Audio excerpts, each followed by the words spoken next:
এখানে অনেকগুলো solution set দেওয়া হয়েছে, অটোমেটিক সলিউশন চলে আসছে। ঠিক আছে, তো এই সলিউশন আমরা সবগুলো নিতে পারবো না, যেগুলো অ্যাকসেপ্টেবল আমরা শুধু সেগুলো নেব।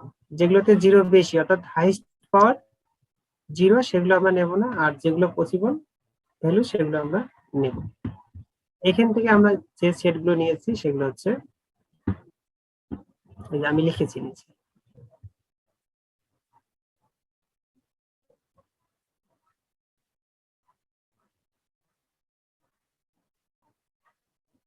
ঠিক আছে, সি পেয়েছি মানে with respect to arbitrary value, error পেয়েছি a0, a1 পেয়েছি, a2 পেয়েছি। ঠিক আছে, এখন আমার কাজ হবে কি, এই ভ্যালুগুলো কোথায় বসা, আমাদের মূল সলিউশনে বসে। কোন সলিউশন? এই যে এইটা। আমরা যদি ভ্যালুগুলো এখানে বসিয়ে দিই তাহলে আমরা পার্টিকুলার সলিউশন পাবো। ঠিক আছে, পার্টিকুলার সলিউশনটা একটু দেখি যে কিভাবে আমরা লিখবো।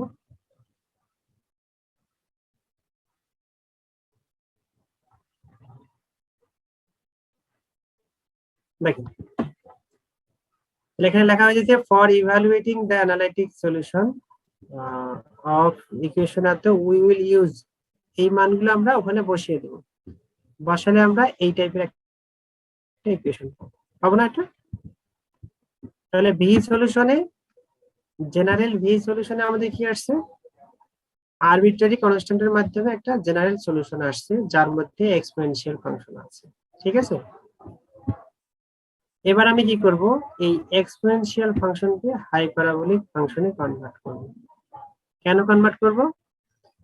এক্সপোনেনশিয়াল হচ্ছে বেটার রেজাল্ট দেয় হচ্ছে হাইপারাবোলিক ফাংশন, অর্থাৎ আমরা যে ওয়েভ শেপ গুলো পাবো, অর্থাৎ আমাদের উদ্দেশ্য হচ্ছে ডাইভার্স ওয়েভ নিয়ে ডিসকাশন, অর্থাৎ প্যারামিটার গুলোর জন্য ওয়েভ শেপ পরিবর্তন হবে।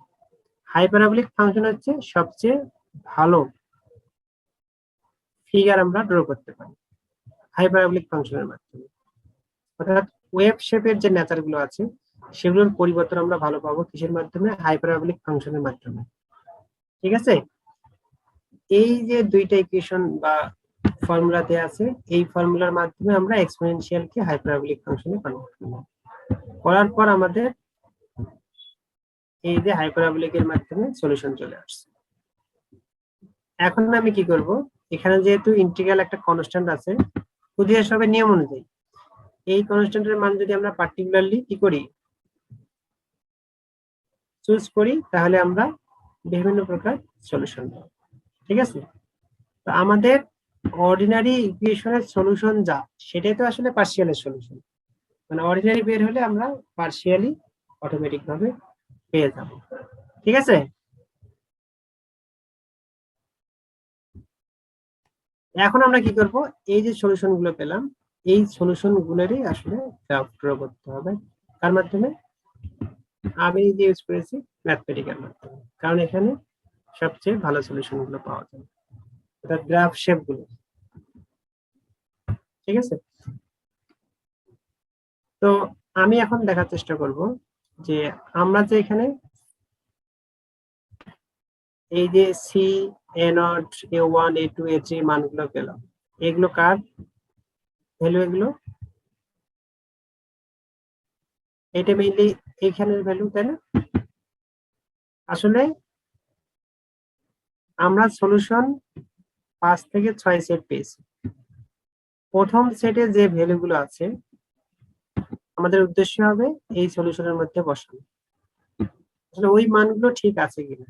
এটাকে আপনারা যাচাই করতে পারেন কিভাবে, অর্থাৎ আমি যাকে সলিউশন বলছি এই সলিউশনটা যদি মেইন ইকুয়েশনকে স্যাটিসফাই করে তখনই না আমরা বলবো এটা হচ্ছে ওই ইকুয়েশনের সলিউশন।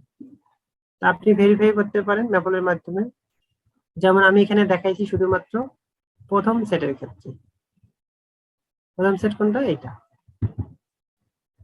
এটার আমি ম্যাপলটা দেখাচ্ছি, দেখানোর চেষ্টা করছি।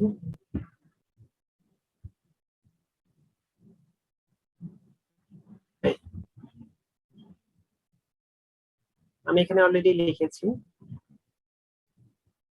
তাহলে আমাদের প্রথম যে সেটটা এখানে বের হয়েছে ভ্যালুগুলো সেটা হচ্ছে এটা, c ইকুয়াল টু দিস, এরপর a not equal to this, a1 equal to this, a2 equal to this, এগুলো হচ্ছে মান। এখন আমি কি করবো, এগুলো একটা একটা করে কমান দেবো। তাহলে a নট এর মান 0, a1 0, a2 equal to minus a3, এগুলো সিরিয়ালি লিখবো। অর্থাৎ এইটা যে আসলে ওই অর্ডিনারি সলিউশন, এটা কিভাবে বুঝবো?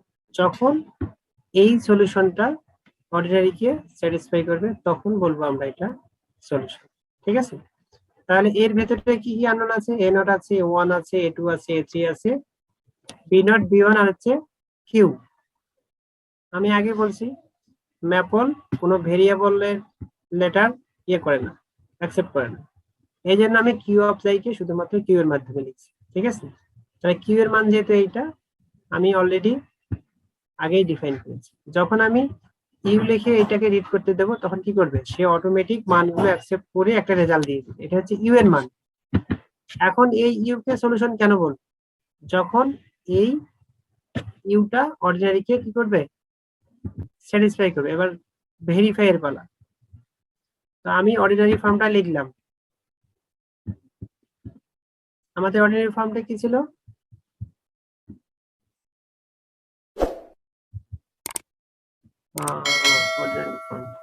এটা ছিল না? তাহলে আমি left hand side equal to যদি 0 আনতে পারি তাহলে আমরা বুঝবো যে ওইটা তার সলিউশন। দেখেন যতগুলো আছে, আলফা ডেরিভেটিভ, ডেরিভেটিভকে এইভাবে লেখা হয় 𝗷𝗵𝗆𝗆, তারপর যাই, এরপর কারেন্সি চিহ্ন দিতে হয় 2, 2 মানে দুইবার ডেরিভেটিভ দিয়ে লিখলে আমাদের একটা সে মানগুলো অটোমেটিক নিয়ে নেয় উপর থেকে। নেয়ার পর আমি এইটার ভ্যালু চাচ্ছি। ঠিক আছে? এই পুরো টার্মটার ভ্যালু আমি এখন চাচ্ছি। এই ভ্যালুকে যখন আমি সিম্পলিফাই করব, দেখেন ইকুয়াল টু 0, লাস্ট লাইনে আসলে রেজাল্টটা 0 এসেছে। ঠিক আছে? তাহলে আমরা বলে দেবো যে ওইটা হচ্ছে ওই ইকুয়েশনের সলিউশন। এই অর্ডিনারি সলিউশন মানে অটোমেটিক্যালি সে পার্শিয়ালের সলিউশন। আমাদের ম্যাপলের কাজ মানে পার্শিয়াল ডিফারেনশিয়াল ইকুয়েশনকে অর্ডিনারিতে কনভার্ট করে এইভাবে ম্যাপলের মাধ্যমে শুধুমাত্র সলিউশন গুলো আনা হচ্ছে। এখন গ্রাফের কাজ হচ্ছে ম্যাথমেটিক্যাল। যখনই এটা চলে আসলো হাইপারবোলিক ফাংশনের মাধ্যমে তখনই আমরা কি করব, যে ইন্টিগ্রাল যে কনস্ট্যান্ট গুলো আছে এই ইন্টিগ্রাল কনস্ট্যান্টের মান পার্টিকুলারলি চুজ করব আর হচ্ছে একটা করে সলিউশন পাবো। এখানে প্লাস মাইনাস। এবার যেহেতু আমাদের সলিউশন ভি আর ডাব্লিউ, তার মানে এই ভি এর জন্য ডাব্লিউ একটা ভ্যালু পাবো আর নেক্সট ভি এর জন্য ডাব্লিউ একটা সলিউশন পাবো। ঠিক আছে? তাহলে ভি ডাব্লিউ দিয়ে এটা শুধু একটা সেটের জন্য, তা আমাদের সলিউশন সেট তো আরো অনেকগুলো আছে না? তো সেগুলোর জন্য আমরা মাল্টিপল সলিউশন আমরা পেয়ে যাব। তারপর আমরা ওই সলিউশন গুলো গ্রাফ ড্র করলে আমরা ফাইনালি কি পাবো, গ্রাফ পেয়ে যাব।